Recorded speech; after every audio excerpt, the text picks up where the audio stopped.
true woke versus fake woke. Now, there's two different types of woke, and I'm going to be showing the difference, but I'm going to quote this script right quick. It says, "What is night for all beings is the time of awakening for the self-control, and the time of awakening for all beings is night for the introspective sage." Now, this is important. So, what it's basically saying is that what is the night for all beings? So, night would be what? Darkness, bleakness, sorrow, sadness, unconsciousness, to be asleep. But what is night for all beings is the time of awakening for the introspective sage. Now, sage is basically a holy man or a spiritual man or woman. And it basically is saying that what is night for the world is day for the sage. So what is that talking about? So night, like I said, would be negativity or darkness. So night for the world would be them not having money. That would be night. For them not having sexuality to get sexually satisfied would be what? Night. For them not to get what? Status, position, to socialize would be what? Darkness. For them not to be able to have family to enjoy would be what? Darkness. That would be night. For them to be ignorant on how to take care of all of those things and gain those things and get those things, that would be what? Night. Darkness. So to the holy man or to the sage, like it says, that night would be his awakening. So basically, it's the best way to put it is the Western world is asleep, but the Eastern world is awake. When the Eastern world is asleep, the Western world is awake. And when I say Western East, I'm talking about philosophies or ideas, because the Western world has a materialistic, capitalistic, and individualistic psychology or philosophy. But the East has a spiritual, non-material philosophy, or for the most part, not all of the East, but for the most part. That's what separates the Eastern and Western thought, basically. So it says the time of awakening for the self-control. Self-control meaning they're able to overcome their desires. Because you gotta understand, with every desire comes a price. So if I desire meat, or let's say if I desire chicken, that chicken has to suffer. I have to slice the chicken's throat, I have to cut it up in pieces, put it through all kinds of torture and pain. If I desire a hamburger, I gotta slaughter so many cows. If I desire even plants, to put lettuce on my hamburger, I gotta slaughter that lettuce. And we've found out a long time ago that plants do have consciousness, that they are alive too. So just eating itself and you desiring it, your gut craving it, giving you that fuel to crave it, which is called Shakti, that desire alone for food is what basically evil. You see, it turns out to evil. So the next desire below food would be the sexual desire. With sexuality, it's competition out the gate. So if there's only a limited amount of females that's going to marry a limited amount of males, well, then the males have to compete. So what happens? The males compete over resources of money.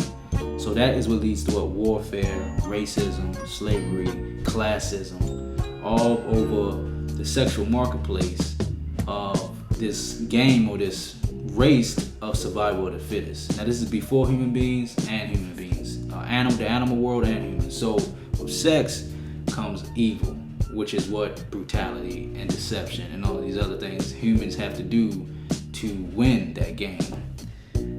So to the holy man, that would be night.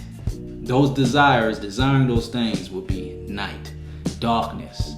When the holy man would consider himself sleep if he was involved with those things. But to the world, the people who are involved with those, who want those desires and try to attain those desires, the spiritual man is asleep, because they don't understand you got to be a fool to not want to get money and power and not to want to get married and have children and a family. You got to be a fool, meaning you're ignorant then, and you got to be evil because you don't want what the world wants. So basically, the holy man considers their desires darkness, and they consider the holy man's desires darkness. But this is the difference. The saints or the sages, or the holy man, the spiritual man and woman or woman, their desire is God and knowledge, God or knowledge, or bhakti, which is basically devotion to compassion and these higher principles within a society. But primarily it's these higher three chakras, which is knowledge, wisdom, and God, right? So awakening to the holy man or the sage would be realization of self or God. But that would be night to the people of the world, because to them that's ridiculous, and that's basically a burden, and they don't even have a concept of that there's anything to learn. They're ignorant, so they don't even know that there's anything to learn. There's way much more to learn than what America even has the time in a limited American's lifetime to even learn. So what I'm saying is I can put one American in a library and they can study their whole library for the rest of their time to the point that they die and they won't learn everything in that library. But yet they're arrogant enough to think that they know enough. And they know enough for what? For their desires, to attain their desires. So that's for them, that's all that matters.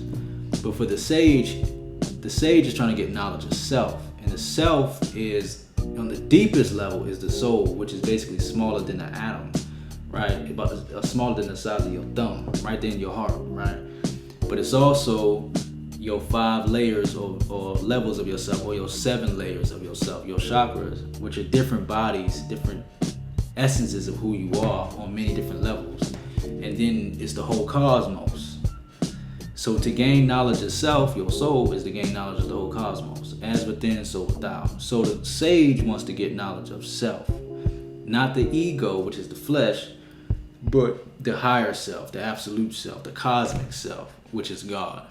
So to the world, that's night, that's darkness, that's confusion, meaning that man must be lost. He don't know what is of value and what's of light.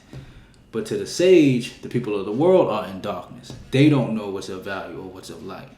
So all of this is based on experience. The sage is more evolved based on certain experiences of fulfilling karma. So remember, every act you have to pay for. So the sage is only, not no special person. There's no special people. The sage is only the person who has fulfilled or have paid the debt of their sins of the past. And what that will look like is they've gone through suffering. They've gone through a birth where they have been misfortunate. And that misfortune will lead them to question the reality, and then question God, or question the person's own birth. So that misfortune is the fulfillment of the karma of so many ancestral lines, debt of their sins or your previous sins that you committed. And you bring it to what? An end. So what that is called is completing or fulfilling the law, or dharma. In the East, they call it dharma. Or in India and ancient Cambodia, Tibet, they call it dharma. But in the Bible, they call it the Torah, and so on, the law. So the point is that law's got to be completed. Some descendant of your ancestor has to complete that law. And those who are the sages or the holy men, they're the ones who are able to complete it by being judged with this misfortune first. And eventually all human beings will pay that law.